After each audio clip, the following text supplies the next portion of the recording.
बहुत पहले की बात है। एक गरीब इंसान अपनी गरीबी से बहुत परेशान हो गया था। अपनी गरीबी के कारण उसका अपने परिवार का पालन पोषण करना बहुत कठिन हो गया था। एक पत्नी और 2 बच्चों के भरण पोषण के बोझ ने उसके मन में उथल पुथल मचा दी थी।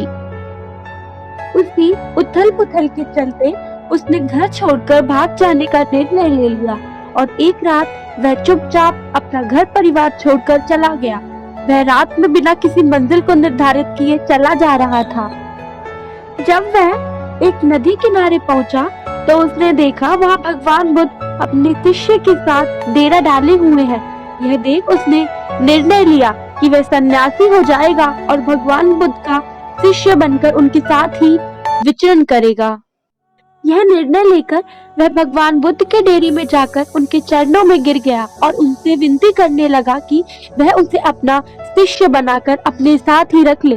भगवान बुद्ध ने उस गरीब इंसान पर कृपा करके उसे अपना शिष्य बना लिया।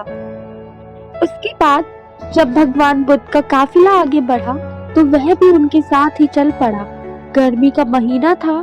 भगवान बुद्ध का काफिला चलता ही जा रहा था। वह एक जंगल में पहुंचे तो सभी लोग पेड़ के नीचे विश्राम करने के लिए रुक गए। गर्मी के कारण भगवान बुद्ध को काफी जोरों से प्यास लगी थी। उन्होंने अपने नए शिष्य से कहा, यहाँ पास में सरोवर है, तुम जाकर वहां से पानी ले आओ। भगवान बुद्ध का आदेश सुनकर वह सरोवर में पानी लेने चल पड़ा। जब वह सरोवर के पास पहुंचा तो उसने देखा कि कुछ जंगली जानवर सरोवर में उद्यम मचा रहे हैं, परंतु जब वह सरोवर के पास पहुंचा तो सभी जानवर डरकर भाग गए। उस शिष्य ने सरोवर के पास जाकर देखा कि सरोवर का पानी जानवरों के उद्यम मचाने के कारण काफी गंदा हो गया था। सरोवर के कीचड़ और सड़े गले पत्ते बाहर उभर कर आ गए थे।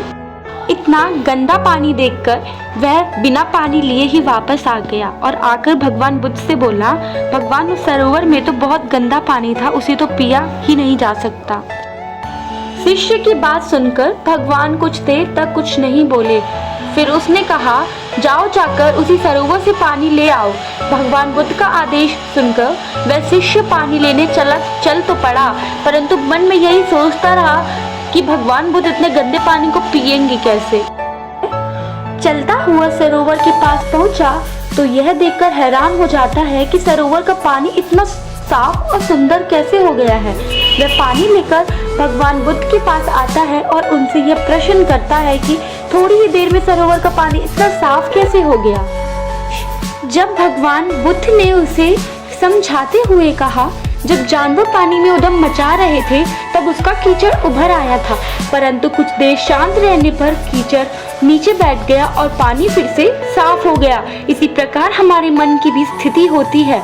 जीवन की भाग दौड़ और कठिनाइयां हमारे मन में उथल पुथल पैदा कर देती हैं और तब हम गलत निर्णय ले लेते हैं।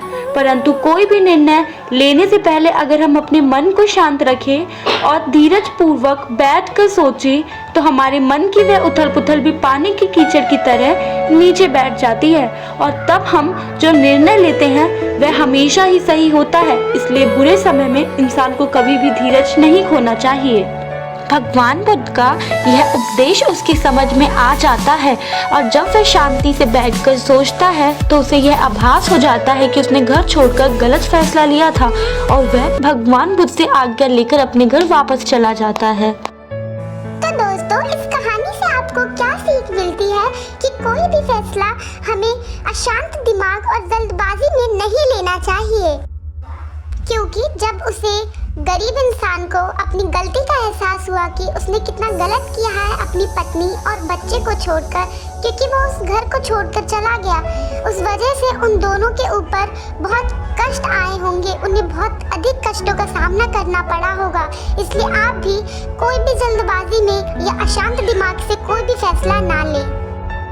ऐसी ही कहानी देखने के लिए हमारे चैनल को जरूर सब्सक्राइब करें। अगर आपको ये स्टोरी अच्छी लगी हो तो इस वीडियो को लाइक करें, शेयर करें, कमेंट करें।